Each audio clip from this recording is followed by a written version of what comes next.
तर सायनच्या गुरुकृपा हॉटेल परिसरामध्ये पाणी साचलेलं आहे। त्यामुळे आता त्या ठिकाणी देखील काहीसा परिणाम आपल्याला बघायला मिळतो। रात्रभर मुसळधार असा पाऊस झालाय आणि त्याच पावसामुळे सायनच्या गुरुकृपा हॉटेल या परिसरात पाणी साचलेलं आहे। पहाटेची ही दृश्य आहेत। पहाटे 5:30 वाजताची दृश्य आहेत। काही दुचाकी चालक देखील आपण इथे बघू शकतोय। दुचाकी चालक या पाण्यातून आपलं वाहन बाहेर काढतोय। तर इथे हे व्यक्ती आपण बघतोय। सायनच्या गुरुकृपा हॉटेल या परिसरातली दृश्य आहेत आणि या संपूर्ण परिसरामध्ये पाणी साचलेलं आहे। टाका वगैरे गेलेले आहेत। मात्र माणूस येतो ना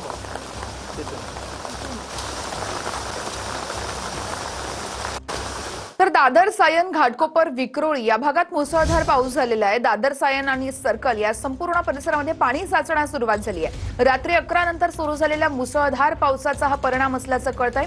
मुंबईमध्ये झालेला पहिला पाऊस आणि या पावसानं हवेमध्ये गारवा संपूर्ण पसरला आहे। उकाड्यापासून त्रासलेल्या मुंबईकरांना मोठा दिलासा मिळालेला आहे। मात्र आता सकाळ झाली आणि पाणी साचलंय, त्यामुळे वाहतुकीवरती काहीसा परिणाम आणि त्याचाच मुंबईकरांना त्रास सहन करावा लागतोय।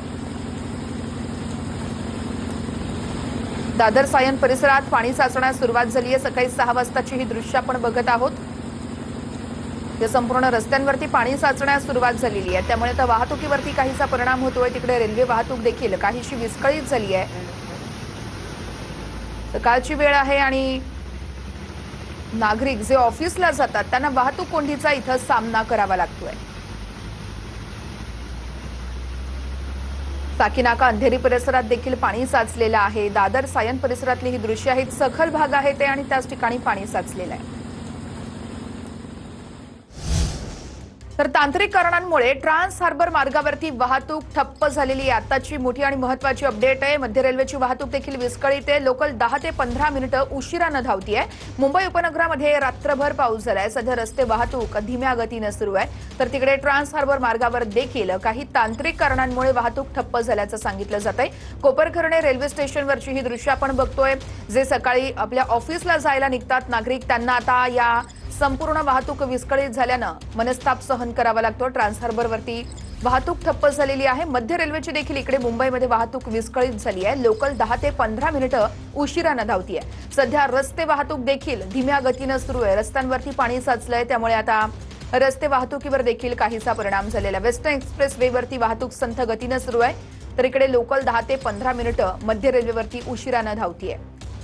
मुंबईसह उपनगरांमध्ये रात्रभर पाऊस झाला। एकीकडे मुंबईकर दिलासा व्यक्त करतायत, कारण उकाड्यानं हैराण झालेले मुंबईकर पावसामुळे आता थंडगार झालेले आहेत। मात्र सकाळ झाली आहे, पाणी साचले अनेक भागांमध्ये। रेल्वे वाहतुकीवर देखील काहीसा परिणाम झालेला आहे। त्यामुळे ऑफिसला जाणाऱ्या मुंबईकरांची मात्र आता तारांबळ होतीये।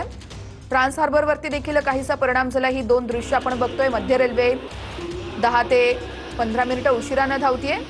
हार्बर रेल्वे देखील इथं उशिरानं धावते असल्याचं कळतंय। तर दुसरी दृश्य आहेत। सध्या रस्ते मार्ग सुरळीत असल्याचं सांगितलं जातंय।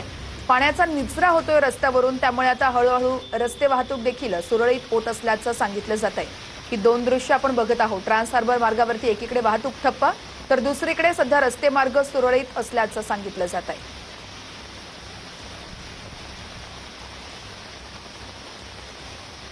कोपरखर्णे स्टेशनवरची सकाळी 6 वाजताची ही दृश्य आणि दुसरी दृश्य आपण बघतोय। सायन किंग सर्कल दादर या परिसरातली ही दृश्य आहेत। सध्या रस्ते मार्ग सुरळीत आहेत। काही ठिकाणी पाणी साचण्यास पुन्हा एकदा सुरुवात झाली आहे। मात्र पाण्याचा निचरा होतोय, त्यामुळे संथ गतीनं रस्ते वाहतूक सुरू आहे। तिकडे वेस्टर्न एक्सप्रेस वेवरती वाहतूक संथ गतीनं सुरू आहे। तर मध्य रेल्वेवरती काहीसा परिणाम झालेला आहे।